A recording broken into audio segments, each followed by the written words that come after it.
how to add chroma key in OBS Studio. So you can do this easy. So this is my OBS Studio. So you need to go to this plus button which is add source. Just tap on this. So you need to click on this option VLC video source. Just tap on this and click on OK. So this will be added to your system. Okay, press on OK.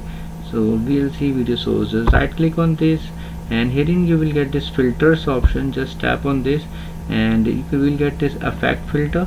So you can just make it smaller. So under you can see effect filter, there's a plus button. Just tap on this and you can see there's an option of chroma key. Just press on this chroma key. You can enter the name of the chroma key and you can type anything and just press on OK. So this is the chroma key and you can use it now.